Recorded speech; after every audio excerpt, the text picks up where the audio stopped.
उपस्थित मान्यवर बंधू आणि भगिनी, वेळ बराच झालेला आहे, भुका लागलेल्या आहेत, काल्याचा प्रसाद घेतलेला आहे आणि 8 दिवस कष्ट करून तुम्ही सगळे दमलेला आहात. त्यामुळे सगळ्या माहेरवासनी आता पुन्हा एकदा आपापल्या गावाला जायच्या आतुरतेने वाट पाहत आहेत. आज वळती ग्रामस्थांनी आयोजित केलेल्या या सुवर्ण महोत्सवी काल्याच्या सुवर्ण महोत्सवी हरिनाम सप्ताहाच्या निमित्तानं या काल्याचं कीर्तन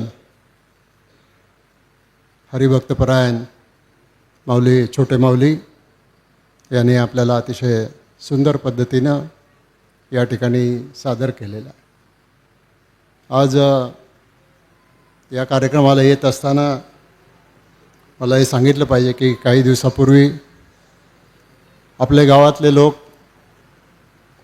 माझी तारीख मागत होते वळतीला. म्हटलं काय काम आहे?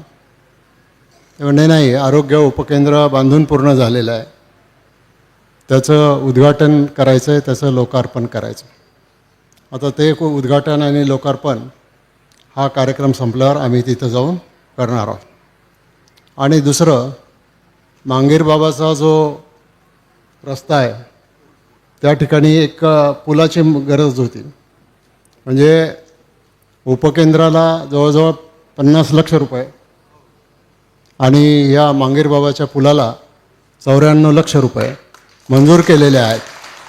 त्याच्यासाठीच आरोग्य उपकेंद्रासाठी BDO उपस्थित आहेत, पुलाच्या बांधकामासाठी बांधकाम विभागाचे डेप्युटी इंजिनियर उपस्थित आहेत आणि त्याचंही भूमिपूजन आम्ही आज आपल्या सगळ्या ग्रामस्थांच्या सोबत करणार आहोत. आपणही सगळ्यांनी त्याच्यामध्ये सहभागी व्हावं. मलाही बराच व्यस्त कार्यक्रम आहे, पुढं आणखीन कार्यक्रमांना जायचं आहे, त्यामुळं अधिक वेळ मला थांबता येणार नाही. परंतु आज मला अतिशय आनंद झाला. भाऊसाहेब, तुम्ही सगळे गुण्या गोविंदाने नांदले की गोकुळ कसं छान दिसतं आणि गोकुळामध्येच आता हे गोकुळ पुन्हा बेसूर दिसणार नाही याची काळजी तुम्ही सगळ्यांनी घ्या. लहानांनी घ्या, मोठ्यांनी घ्या, महिलांनी घ्या, भगिनींनी घ्या, सगळ्यांनी घ्या. शेवटी आपण सगळे देवावर विश्वास ठेवणारे लोक आहोत. माऊलींचा विचार असो, तुकोबारायांचा विचार असो, हा विचार पुढे घेऊन जायचं आपण काम त्या ठिकाणी करत असतो आणि त्याच्यातूनच आपल्या जीवनामध्ये एक वेगळा वेगळा आनंद मिळत असतो. आता ज्या वेळेला काल्याचं कीर्तन होतं त्यावेळेला कृष्णाच्या लीला आपल्याला ऐकायलाच लागतात. दूध दही श्रीकृष्ण, त्या गवळणी त्यांच्या सगळ्या काय शेंड्या बांधल्या, अमकं झालं तमकं झालं. आता आपण ते ऐकतो आणि तो काही भाग आहे, कथेचा भाग आहे. तो महाराजांना सांगणं अभिप्रेत असतं आणि आपल्यालाही तो अभिप्रेत असतं.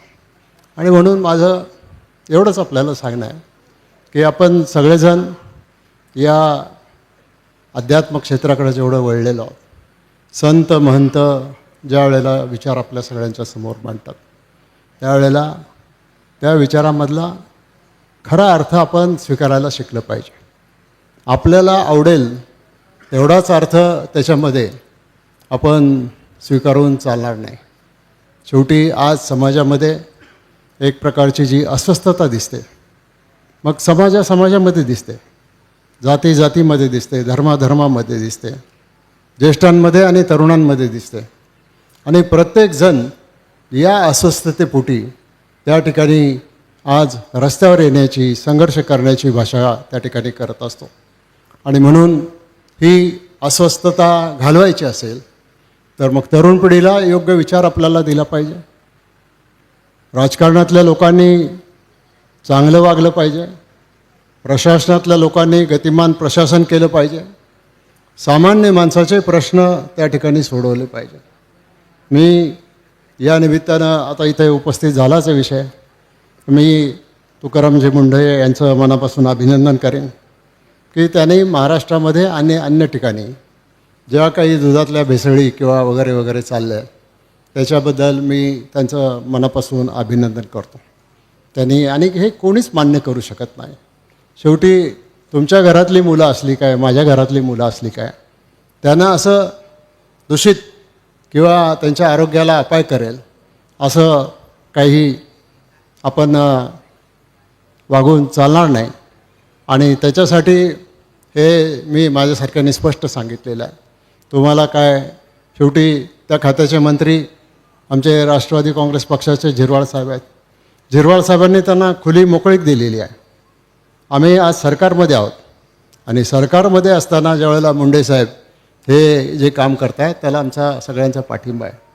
पण आता त्याच्यामध्ये सुद्धा बरेच नवीन नवीन आदेश येत आहेत. मला माहिती नाही, मी काल परवा एक आदेश वाचला. आता लग्नामध्ये आणि धार्मिक कार्यक्रमामध्ये जे जेवण केलं जातं त्यालासुद्धा परवानगी घ्यायची गरज आहे. तुम्ही परवानगी आज जेवणाची घेतली का नाही मला माहिती नाही, पण नसली घेतली तर आता इथून पुढच्या काळात घ्या. आणि म्हणजे त्यांचा हेतू चांगला आहे की कुठल्याही परिस्थितीमध्ये असं चुकीचं काही घडू नये.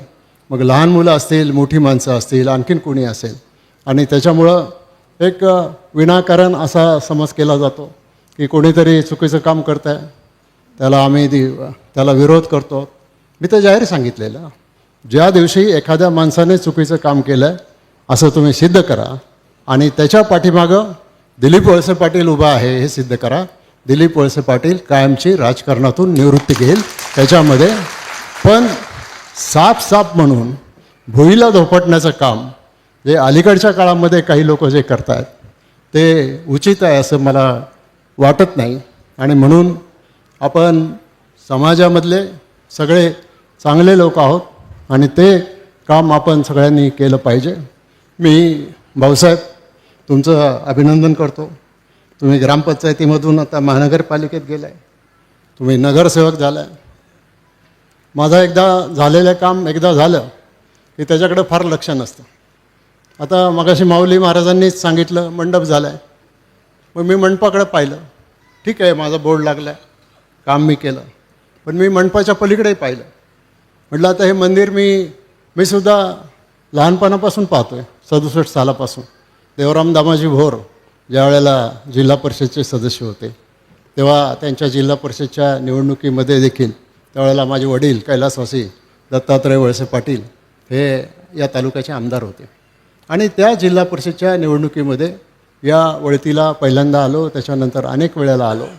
तुमचे जेवढे प्रश्न होते तेवढे प्रश्न माझ्या परीने माझ्या ताकदीनं सोडवायचा माझ्यासारख्यांनी प्रयत्न केलेला आहे. आणि म्हणून मी आज तुम्हाला आणखीन एक सांगतो की भाऊला मी म्हटलं, भाऊ या मंदिराचा जीर्णोद्धार तुम्ही का नाही हातामध्ये घेत?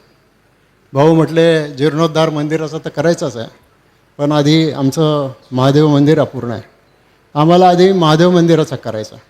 ठीक आहे, तुम्ही ग्रामस्थ बसा, आधी महादेव मंदिर घ्या, मग इकडचं मंदिर घ्या, आणि त्याच्यामध्ये तुमचा ग्रामस्थांचा काही अवमान त्या ठिकाणी होणार नसेल तर तुम्ही गावामध्ये आता एवढी वर्गणी गोळा केली सप्त्याला, मंदिराला सुद्धा तुम्ही काही कोणाकडे जाणार नाही याची मला खात्री आहे. आणि गरज लागलीच तर आमच्यासारखे लोक तुमच्या पाठीमागं भक्कमपणाने उभे राहतील, हे सुद्धा तुम्ही त्याच्यामध्ये समजून घ्या. आणि माझी आपल्याला सगळ्यांना एवढीच विनंती आहे की आपण हा अतिशय चांगला कार्यक्रम पार पाडला, असंच वातावरण सर्वत्र राहू द्या. आता इथून भूमिपूजन आणि उद्घाटन समारंभ आम्ही करू, तुम्ही जेवून घ्या. आता तिथलं भाषणं इथंच झालेली आहे सगळी, आणि म्हणून आता तिथं काही वेगळा कार्यक्रम करायचा नाही, 5-10 मिनटातच तो कार्यक्रम संपवून जायचं.